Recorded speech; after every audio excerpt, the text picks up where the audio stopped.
이 도시는 가짜입니다. 모든 것이 미디어와 알고리즘이 억지로 만들어난 얄팍한 속임수일 뿐이죠. 제 두 눈으로 직접 그 형편없는 실체를 벗겨내고 말겠습니다.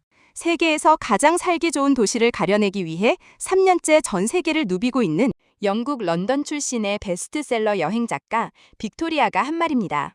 콧대 높은 서구의 엘리트 지식인인 그녀에게 아시아의 작은 나라, 한국은 그저 K-팝이라는 일시적인 유행에 기대어 반짝이는 속 빈 강정에 불과한 것이죠. 뉴욕의 압도적인 스카이라인도, 파리의 깊은 역사도, 심지어 도쿄의 정교한 시스템마저 날카롭게 비판했던 그녀의 매서운 팬끝이 이번에는 대한민국 서울을 정조준하고 나선 겁니다. 단돈 9달러? 이 가격에 제대로 된 공항철도가 존재할 리가 없잖아요. 의심으로 똘똘 뭉친 매서운 눈초리를 번뜩이며 인천국제공항에 발을 내들인 빅토리아. 하지만 그녀의 깐깐한 잣대는 단돈 9,000원짜리 공항철도 티켓 한 장 앞에서 무참하게 산산조각 나고 맙니다. 런던 히드로 공항에서 7만 원이 훌쩍 넘는 요금을 내고도 연착과 끔찍한 소음에 시달려야 했던 그녀 아닙니까? 그런데 이 낯선 동방의 나라는 완전히 달랐던 겁니다. 티켓 부스의 직원은 말이 통하지 않는 외국인에게 직접 형광펜을 칠한 종이지도를 쥐어주며 따뜻한 미소를 건네고, 도심을 향해 미끄러져 가는 열차는 먼지 한 톨 없는 완벽한 청결 상태와 소음 하나 없는 완벽함을 자랑하고 있었으니까요. 그뿐만이 아닙니다. 복잡한 환승역 계단에서 무거운 짐을 든 백발의 할머니를 돕기 위해 아무런 대가 없이 선뜻 손을 내미는 젊은 청년의 모습까지 눈앞에서 목격하게 된 것이죠. 차갑고 이기적인 서양의 개인주의와 철저한 계산에만 익숙했던 빅토리아의 파란 눈동자가 거칠게 흔들리기 시작합니다. 그녀가 평생을 바쳐 찾아 헤매던 세계에서 가장 완벽한 도시의 퍼즐이 매몰차게 비편하려 벼르고 있던 이곳 서울에서 너무나도 완벽하게 맞춰지고 있는 충격적인 상황인 겁니다. 도쿄를 가볍게 압살해버리고 전 세계 콧대 높은 여행 작가들을 충격과 경악에 빠뜨린 대한민국 압도적 1위의 인프라, 그리고 그 위대한 기적 같은 시스템을 묵묵히 만들어낸 우리 어르신들의 피땀 어린 시간들, 거만했던 영국의 엘리트 작가가 단 며칠 만에 두 손 두 발을 다 들고 항복을 선언하게 된 그 가슴 벅찬 반전의 드라마, 지금 그 거대한 충격의 문이 활짝 열립니다. 저는 빅토리아입니다. 대영 제국의 심장, 런던에서 태어나 평생을 전 세계의 콧대 높은 도시들을 샅샅이 해부하며 살아온 15년차 베스트셀러 여행 작가입니다. 파리의 낭만적인 뒷골목부터 뉴욕의 현기증 나는 마철로, 도쿄의 시계톱니 같은 정교한 시스템까지 제 발길이 닿지 않은 곳이 없습니다. 저는 결코 얄팍한 감정에 휘둘리지 않습니다. 오직 서구 엘리트의 냉철한 지성과 수백 년의 역사가 증명하는 합리성만을 기준으로 도시의 등급을 매기죠. 피도 눈물도 없이 도시의 치부를 적나라하게 들춰내는 저를 두고 사람들은 얼음 마녀라는 별명까지 붙여주더군요. 전혀 불쾌하지 않습니다. 오히려 제 날카로운 통찰력을 칭찬하는 훈장처럼 느껴지니까요. 지금 제 앞에는 지난 3년 동안 전 세계를 돌며 피땀 흘려 취재한 새 책의 최종 원고가 놓여 있습니다. 책의 제목은 세계에서 가장 완벽한 10개의 도시, 런던, 파리, 뉴욕, 로마, 비엔나, 그리고 아시아에서는 유일하게 도쿄 정도가 제 깐깐한 명단에 간신히 이름을 올렸습니다. 자부심으로 똘똘 뭉친 이 완벽한 원고를 출판사에 넘기기만 하면 끝나는 일입니다. 그런데 최근 제 견고한 자부심의 성벽에 자꾸만 거슬리는 불청객 하나가 흙탕물을 튀기고 있습니다. 바로 아시아의 작은 반도국가 대한민국, 그 중에서도 서울입니다. 처음에는 그저 픽하고 실소를 터뜨렸습니다. 요즘 인터넷을 뜨겁게 달고 있는 그 유난스럽고 과장된 찬양들 말입니다. 감히 100년, 200년의 묵직한 철학과 뼈대를 지닌 유럽의 위대한 역사 도시들과 불과 반세기 전 참혹한 전쟁으로 완전히 잿더미가 되었던 가난한 나라를 비교하다니요. 제게 서울은 그저 화려한 네온 사인과 K-팝이라는 얄팍한 포장지로 겉만 번지르르하게 덮어놓은 속빈 콘크리트 정글일 뿐입니다. 하지만 상황은 점점 제 통제력을 벗어나며 저를 자극하기 시작합니다. 뉴욕 맨해튼의 깐깐한 동료 칼럼니스트는 도쿄보다 서울의 인프라가 수십 배는 더 쾌적하고 위대하다며 혀를 내두르고, 콧대 높기로 유명한 파리의 출판사 수석 편집장마저 제 원고 목록에 서울이 빠진 것을 짚으며 제 경력의 오점이 될 것이라 경고하는 겁니다. 참을 수가 없습니다. 저는 신경질적으로 노트북 화면을 켜고 유튜브와 외신 기사들을 샅샅이 뒤지기 시작합니다. 화면 속에는 온통 믿을 수 없는 헛소리들 뿐입니다. 새벽 3시에 여자 혼자 걸어도 안전한 세계 1등 밤거리.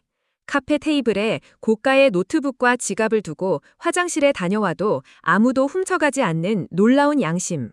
도쿄를 가볍게 압살해버린 압도적이고 완벽한 대중교통 시스템. 수만 개의 외국인 댓글이 맹목적인 찬사를 쏟아내고 있습니다. 저는 마시던 홍차 잔을 탁자에 거칠게 내려놓습니다. 거짓말, 새빨간 거짓말입니다. 이것은 거대한 알고리즘과 미디어가 억지로 만들어낸 끔찍한 집단 최면이 분명합니다. 어떻게 수천만 명이 아등바등 모여 사는 거대한 메트로폴리스가 이토록 완벽하게 통제된단 말입니까? 런던만 하더라도 해가 지면 뒷골목은 위험천만해지고 자랑하던 지하철은 툭하면 파업과 연착을 밥 먹듯이 하는데 말이죠. 서구의 합리성과 제 완벽한 통계표로는 도저히 설명할 수 없는 이 기괴한 현상에 제 속에서 뜨겁고 차가운 오기가 끓어오르기 시작합니다. 좋아. 그렇다면 내 두 눈으로 직접 그 형편없는 가짜 도시의 민낯을 철저하게 벗겨내주겠어. 저는 그 자리에서 당장 인천행 1등석 비행기 티켓을 끊어버립니다. 최고급 명품 캐리어 안에는 오직 서울의 단점과 치부만을 집요하게 파헤쳐 기록할 두꺼운 취재 노트와 날카롭게 벼려진 만년필 한 자루를 챙겨 넣습니다. 한류라는 포장지 뒤에 숨겨진 무질서하고 불결하며 엉성한 그 도시의 진짜 끔찍한 얼굴을 전 세계 독자들에게 낱낱이 까발려 환상을 깨부수는 것. 그것이 바로 저 같은 엘리트 작가의 사명이니까요. 출국 당일 런던 히드로 공항은 우중충하게 비가 내리고 사람 지옥처럼 끔찍하게 붐빕니다. 런던 도심에서 공항까지 오는 낡고 덜컹거리는 열차 티켓 값으로 무려 40파운드, 우리 돈으로 약 7만 원이 훌쩍 넘는 막대한 비용을 지불하고도 열차는 알 수 없는 오류로 20분이나 지연되었습니다. 화가 날 법도 한데 짜증 섞인 한숨을 내쉬면서도 저는 오히려 묘한 안도감과 쾌감을 느낍니다. 그래, 이게 바로 거대 도시의 피할 수 없는 현실이지. 1,000만 인구의 인프라를 유지한다는 건 이토록 엄청난 희생과 피말리는 비용이 드는 법이야. 하물며 반세기 전까지만 해도 원조를 받던 그 가난한 아시아의 나라가 대영 제국도 쩔쩔매는 이 거대한 장벽을 뛰어넘을 수 있을 리 만무하지. 12시간이 넘는 길고 지루한 비행 내내 저는 좌석에 꼿꼿이 앉아 머릿속으로 서울을 사정없이 난도질할 기사의 첫 문장들을 다듬고 또 다듬습니다. 제 날카로운 펜끝이 종이에 닿아 이 비판 기사가 세상에 나오는 순간 그들이 억지로 쌓아올린 오만하고 헛된 자부심도 모래성처럼 무너져 내리겠죠. 저는 눈을 감은 채 그 통쾌한 승리의 순간만을 손꼽아 기다립니다. 드디어 거대한 비행기의 바퀴가 묵직한 마찰음을 내며 대한민국의 관문 인천국제공항 활주로에 닿습니다. 안전벨트 표시등이 꺼지자마자 저는 치열한 전투에 나서는 냉혹한 장수처럼 트렌치코트 깃을 꼿꼿하게 세우고 당당하게 밖으로 발걸음을 내디딥니다. 매서운 매의 눈으로 먼지 한 톨, 불쾌한 소음 하나라도 절대 놓치지 않겠다며 잔뜩 도끼를 품은 채 말이죠. 그런데 비행기 통로를 지나 입국장을 향해 걸어나가는 아주 짧은 순간 꼿꼿하게 솟아있던 제 어깨가 저도 모르게 아주 미세하게 굳어지기 시작합니다. 심장이 불규칙하게 뜁니다. 뭔가 단단히 이상합니다. 분명 수많은 국적의 엄청난 인파가 거대한 캐리어를 끌고 우르르 쏟아져 나오고 있는데 귀를 찌르는 그 흔하고 불쾌한 소음조차 단 하나도 들리지 않습니다. 고개를 들어 천장을 올려다보니 아찔할 정도로 거대하고 웅장한 곡선의 건축물이 제 시선을 완전히 압도해버립니다. 이 엄청난 규모의 공간은 믿을 수 없을 만큼 쾌적하고 맑은 공기로 가득 차 있고 제 구두굽이 닿는 바닥은 마치 거울처럼 매끄럽게 광이 나며 빛나고 있습니다. 런던이나 파리 공항 특유의 그 퀴퀴하고 오래된 카펫 냄새, 짐을 던지는 거친 소리와 직원들의 날카로운 고성방가가 당연히 울려 퍼져야 할 자리에 도무지 믿기지 않는 고요하고 완벽하게 정돈된 평화로운 공기만이 흐르고 있는 겁니다. 게다가 악명 높은 런던의 2시간짜리 입국 심사와는 비교조차 할 수 없게 이곳의 시스템은 단 10분 만에 물 흐르듯 저를 공항 밖으로 안내해버렸습니다. 아니야. 이건 그저 엄청난 돈을 쏟아부어 새로 지은 거대한 공항이라 일시적으로 쾌적해 보이는 것일 뿐이야. 진짜 무질서하고 끔찍한 혼돈은 저 공항 유리문을 벗어나 서울 도심으로 들어가는 순간부터 아주 적나라하게 튀어나올 테니까. 저는 애써 거칠게 흔들리는 파란 눈동자를 매섭게 다잡으며 덜덜 떨리는 손으로 캐리어 손잡이를 부서져라 꽉 움켜쥡니다.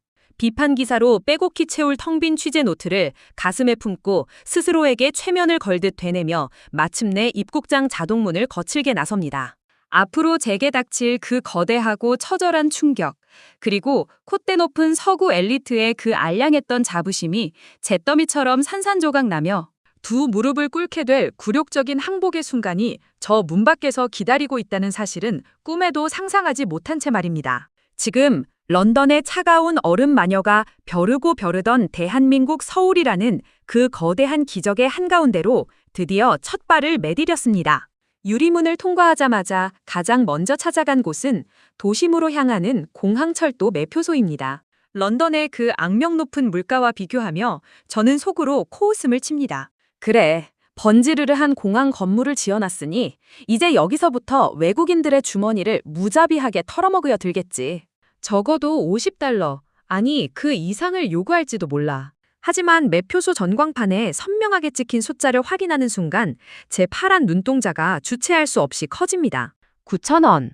우리 돈으로 환산하면 고작 $9 남짓한 금액입니다. 저는 믿을 수 없다는 듯 안경을 고쳐 쓰고 다시 숫자를 확인합니다. 런던 히드로 공항에서 시내로 들어가는 익스프레스 열차는 편도에 무려 40파운드, 한화로 7만 원이 훌쩍 넘습니다. 그런데 1,000만 인구가 사는 이 거대한 메트로폴리스의 심장부까지 쾌속으로 뚫고 들어가는 직통열차의 요금이 런던의 샌드위치 하나 값도 안 되는 $9라니요? 이건 제 상식으로는 도무지 이해할 수 없는 비현실적인 숫자입니다. 혼란에 빠져 노선도 앞에서 멍하니 서 있는데 단정한 유니폼을 입은 영무원 한 분이 제게 다가옵니다. 저는 속으로 드디어 바가지를 씌우거나 불친절하게 쫓아내려는 참이군 하며 잔뜩 경계태세를 갖춥니다. 그런데 영무원은 제가 낯선 이방인인 것을 확인하자마자 정중한 영어로 목적지를 묻습니다. 퉁명스럽게 숙소 이름을 내뱉자 그는 서랍에서 조그만 종이지도를 꺼내듭니다. 그러더니 밝은 형광펜으로 제가 타야 할 노선을 쭉 긋고 환승해야 할 역에 큼지막하게 동그라미를 치고 내려야 할 역 옆에는 예쁜 별표까지 정성껏 그려넣습니다. 그러고는 지도를 반으로 접어 제 손에 따뜻하게 쥐어주는 겁니다. 그 어떤 대가도 바라지 않는 그저 환한 미소와 함께 말이죠. 스마트폰 앱과 차가운 디지털 안내판이 전부인 서양의 각박한 시스템 속에서 이토록 아날로그적이면서도 다정한 배려는 제 굳어있던 가슴을 미세하게 흔들어 놓습니다. 친절이 단순히 기계적인 매뉴얼이 아니라 사람의 체온에 자연스럽게 배어있는 나라. 저는 황급히 취재 노트를 꺼내 첫 번째 메모를 적습니다. 한국을 매섭게 깎아내리려던 제 당초 의도와는 정반대의 칭찬을 말입니다. 승강장으로 내려가 열차 안으로 발을 들이는 순간 다시 한번 숨이 턱 막힙니다. 티끌 하나 없이 투명하게 닫힌 창문, 얼룩 하나 없는 깨끗한 좌석, 그리고 한국어, 영어, 중국어, 일본어까지 4개의 언어로 완벽하게 흘러나오는 안내방송까지. 열차 안은 놀랍도록 고요합니다. 수많은 사람이 타고 있지만 누구 하나 큰 소리로 떠들지 않고 타인을 배려하며 조용히 자신의 자리를 지킵니다. 창밖으로는 거대한 한강과 끝없이 펼쳐진 화려한 도심의 스카이라인이 미끄러지듯 스쳐 지나가는데 열차 안의 이 평화로운 정적은 마치 완벽하게 통제된 미래 도시에 들어와 있는 듯한 착각마저 불러일으킵니다. $9짜리 열차가 런던의 1등석보다 더 완벽한 승차감과 품격을 제공하고 있는 이 끔찍하게 완벽한 현실이 저를 점점 더 깊은 혼란의 늪으로 빠뜨립니다. 도심 환승역인 서울역에 도착해 개찰구를 빠져나올 때쯤 제 눈앞에 도무지 믿기 힘든 장면이 하나 더 펼쳐집니다. 가파른 환승 계단 앞에서 무거운 보따리를 양손에 든 꼬부랑 할머니 한 분이 힘겹게 숨을 고르고 계십니다. 서양이라면 각자의 짐은 각자가 책임진다는 개인주의에 입각해 누구도 선뜻 나서지 않을 상황입니다. 저는 저 할머니는 결국 저 무거운 짐을 혼자 들고 낑낑거리며 올라가겠지 하고 차가운 시선으로 지켜봅니다. 그런데 바로 그 순간 이어폰을 꽂고 무심하게 걷고 있던 젊은 한국인 청년이 발걸음을 우뚝 멈춥니다. 그는 할머니에게 다가가 짧게 고개를 숙여 인사하더니 아무 말 없이 할머니의 무거운 보따리를 자신의 튼튼한 양손에 덥석 받아듭니다. 할머니가 미안한 듯 뭐라고 말씀하시자 청년은 그저 눈웃음을 지으며 다정하게 고개를 끄덕일 뿐입니다. 계단 끝까지 짐을 단숨에 올려다 준 청년은 다시 가벼운 목례를 남기고 자신의 길을 묵묵히 걸어갑니다. 이 모든 일이 단 10초도 안 되는 찰나에 일어납니다. 더욱 놀라운 것은 주변의 반응입니다.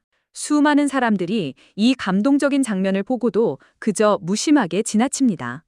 누군가에게 박수를 받거나 카메라에 담겨야 할 특별한 선행이 아니라 이 나라에서는 너무나도 숨쉬듯 당연한 뻔한 일상이라는 명백한 증거입니다. 거대한 인프라가 세계 1위의 수준으로 완벽하게 돌아가는 것도 모자라 그 차가운 콘크리트 시스템 안을 채우고 있는 사람들의 따뜻한 체온과 도덕성마저 이렇게 완벽할 수 있다니요. 저는 캐리어 손잡이를 쥔 채 복잡한 계단 아래에 멍하니 서서 움직일 줄을 모릅니다. 머릿속이 새하얗게 텅 비어버립니다. 한국의 끔찍한 단점을 찾아내 잔인한 비판 기사를 쓰겠다던 런던 엘리트 작가의 그 콧대 높던 자부심에 아주 크고 선명한 균열이 쩍하고 갈라지는 소리가 들리기 시작합니다. 무거운 캐리어를 끌고 예약해둔 숙소로 향하는 택시 안, 복잡하게 엉켜버린 머릿속을 애써 정리해봅니다. 도심을 가로질러 택시가 멈춰선 곳은 좁은 골목길 안쪽에 고즈넉하게 자리한 100년 된 한옥 앞입니다. 저는 삐걱거리는 낡은 나무 문을 조심스레 열고 들어가며 속으로 또다시 코웃음을 칩니다. 그래, 9달러짜리 열차가 아무리 쾌적하고 훌륭해도 결국 잠자리는 형편없을 게 뻔해. 서양의 푹신한 침대와 최첨단 난방 시스템에 비하면 이런 오래된 흙집은 불편하고 야만적일 테니까. 잔뜩 찌푸린 얼굴로 짐을 내려놓고 방에 들어서는데 신발을 벗고 방바닥에 발을 내디딘 순간 저도 모르게 짧은 탄성을 내뱉고 맙니다. 발바닥에서부터 훅 하고 올라오는 그 뭉클하고 따뜻한 열기에 얼어붙었던 온몸이 사르르 녹아내리는 기분입니다. 서양의 건조하고 시끄러운 라디에이터 바람과는 차원이 다른 사람을 포근하게 안아주는 듯한 깊은 온기입니다. 방을 안내해 주시던 인상 좋은 할머니께서 다정하게 웃으시며 이것이 한국 고유의 바닥 난방인 온돌이라고 설명해 주십니다. 심지어 이 기가 막힌 과학적 난방 기술이 무려 1000년이나 이어져 온 지혜라는 사실에 저는 그만 꿀먹은 벙어리가 되고 맙니다. 1000년이라니요. 유럽의 콧대 높은 건축가들이 바닥 난방을 두고 현대 건축의 위대한 혁신이라며 핏대를 세우며 자랑하던 그 얄팍한 기술을 이 작은 동방의 나라는 무려 1000년 전부터 일상으로 누리며 살아왔던 겁니다. 낡고 비위생적일 거라 비웃었던 100년 된 한옥의 아랫목에 누워 저는 뜨끈한 온기에 제 콧대와 오만함이 맥없이 녹아내리는 것을 느낍니다. 다음 날 아침 도무지 갈피를 잡지 못하는 혼란스러운 마음을 안고 서울의 심장부 광화문 앞 경복궁으로 향합니다. 사방이 숨막힐 듯 아찔한 초고층 빌딩 숲으로 둘러싸인 거대한 도심 한복판에 무려 600년의 묵직한 역사를 품은 왕실의 궁궐이 너무나도 당당하고 위엄 있게 서 있는 풍경에 다시 한번 숨이 턱 막힙니다. 전통과 현대가 이토록 기적처럼 완벽하게 공존하는 도시는 세상 그 어디에도 없으니까요. 매표소로 걸어가며 저는 지갑에서 빳빳한 신용카드를 꺼내듭니다. 영국의 런던 타워나 파리의 베르사유 궁전처럼 을에 자국의 위대한 역사적 유산을 미끼로 외국인 관광객들의 주머니를 무자비하게 털어먹으려 들 테니까 말이죠. 속으로 최소한 30유로, 아니 40유로는 거뜬히 넘겠지라고 짐작하며 가격표를 올려다본 순간 저는 제 눈을 의심하며 그 자리에 얼어붙고 맙니다. 3,000원. 우리 돈으로 고작 2달러 남짓한 금액입니다. 길거리에서 파는 샌드위치 하나 값도 안 되는 헐값에 이 거대하고 찬란한 역사의 문을 내국인뿐만 아니라 전 세계 모든 사람에게 활짝 열어두고 있는 겁니다. 심지어 한국의 전통 의상인 한복을 입고 오면 그 2달러조차 받지 않고 무료로 입장시켜준다는 직원의 설명에 이르러서는 아예 헛웃음마저 터져나옵니다. 조상들이 물려준 유산에 턱없이 비싼 입장료를 매겨 장사하기 바쁜 유럽의 얄팍한 상술과는 질적으로 다릅니다. 이 나라는 자신들의 찬란한 문화를 돈벌이 수단으로 전락시키지 않고 세계 어느 나라 사람이든 와서 마음껏 누리고 즐기라며 어마어마한 넉넉함과 자부심을 지니고 있는 겁니다. 궁궐 마당을 멍하니 둘러봅니다. 금발 머리를 따아내린 서양인 소녀, 히잡 위에 옥색 저고리를 걸친 중동의 여성, 갓을 쓰고 껄껄 웃는 흑인 청년까지 인종과 국적을 불문한 수많은 외국인이 형형색색의 한복을 차려입고 마치 자신의 문화인 양 기뻐하며 걷고 있습니다. 타국의 문화를 약탈해 박물관에 가둬두고 배타적으로 굴던 서양의 오만한 제국주의자들과는 깊고 넓은 포용력입니다. 미동조차 하지 않고 꼿꼿하게 위엄을 뿜어내며 궐문을 지키는 수문장의 강렬한 눈빛 앞에서 그리고 손자의 고사리 같은 손을 꼭 잡고 거래 기둥을 쓰다듬으며 자랑스레 설명해 주시는 한국인 할아버지의 온화한 미소 앞에서 제 손에 들려있던 날카로운 펜촉은 완전히 힘을 잃고 툭 떨어집니다. 저는 덜덜 떨리는 손으로 취재 노트를 펼쳐 지독한 비판을 쏟아내려던 텅 빈 페이지에 결국 이렇게 적어내려가고 맙니다. 한국은 정말 미친 나라다. 내 알량한 잣대는 처음부터 끝까지 완전히 틀렸다. 유럽 중심주의에 빠져 오만하게 세상을 재단해왔던 엘리트 작가의 굳건한 성벽이 대한민국이라는 압도적인 품격 앞에서 와르르 무너져 내리며 완벽한 항복을 선언하는 뼈저린 패배의 순간입니다. 궁궐을 빠져나와 넋이 나간 채로 도심을 걷고 또 걷습니다. 화려한 초고층 빌딩 숲 사이로 맑은 물소리가 들려옵니다. 천만 인구가 붐비는 삭막한 도심 한복판을 가로지르는 거대한 생태하천, 바로 청계천입니다. 맑은 물길을 따라 산책하는 사람들, 물가 옆 작은 나무 상자에 놓인 책을 아무렇지 않게 꺼내 읽는 시민들의 평화로운 얼굴이 보입니다. 저는 물가 옆 차가운 돌계단에 털썩 주저앉아 떨리는 손으로 스마트폰을 꺼냅니다. 도대체 이 나라는 어떻게 이런 기적 같은 쉼터를 거대 도시의 심장부에 품고 있는지 그 정체를 확인해야만 직성이 풀릴 것 같았거든요. 그런데 검색창에 뜬 흑백 사진 몇 장을 확인하는 순간 제 심장이 쿵 하고 바닥으로 곤두박질 칩니다. 불과 60년 전 끔찍한 전쟁이 휩쓸고 간 이 자리에는 숨조차 쉬기 힘든 처참하고 가난한 판자촌이 다닥다닥 붙어 있었습니다. 살아남기 위해 발버둥치던 굶주린 피난민들의 눈물과 한숨이 서려 있던 그 시공창 같던 흙길을 발전을 위해 시퍼런 콘크리트로 무참히 덮어버렸던 아픈 역사가 고스란히 적혀 있는 겁니다. 그런데 그 거칠고 무거운 콘크리트를 다시 걷어내고 잿더미가 되었던 아픈 땅에 이렇게 맑은 생명의 물결이 다시 흐르도록 만들었다니요. 도무지 믿을 수가 없습니다. 제가 그토록 자부심을 가졌던 영국의 런던이나 프랑스의 파리는 수백 년 동안 다른 나라를 짓밟고 식민지에서 빼앗은 막대한 굴을 바탕으로 지금의 화려함을 누리고 있습니다. 하지만 한국은 완전히 달랐습니다. 아무것도 남지 않은 처참한 폐허 위에서 오직 자신들의 뼈를 깎는 처절한 희생과 피땀 어린 노동만으로 이 위대한 세계 1위의 인프라를 맨손으로 빚어낸 겁니다. 9달러짜리 완벽한 공항철도, 단돈 2달러에 전 세계인을 넉넉하게 품어안는 600년 역사의 궁궐, 그리고 이토록 평화로운 도심의 물길까지.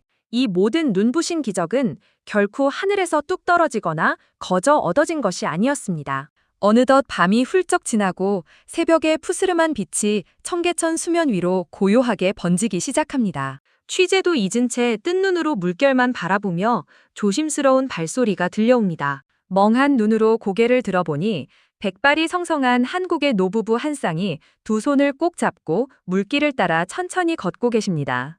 굽은 허리와 깊게 파인 주름진 얼굴, 조심스럽고 느릿한 걸음걸이. 저는 그 두 분의 소박한 뒷모습을 마주하는 순간 그만 가슴이 무너져 내리며 참았던 눈물을 왈칵 쏟아내고 맙니다. 저분들이었구나. 저 굽은 등으로 무거운 시멘트를 나르고 저 앙상해진 손으로 밤낮 없이 공장의 기계를 돌리며 굶주린 배를 물로 채워가며 피눈물로 이 나라를 다시 세운 영웅들이 바로 저 어르신들이었구나.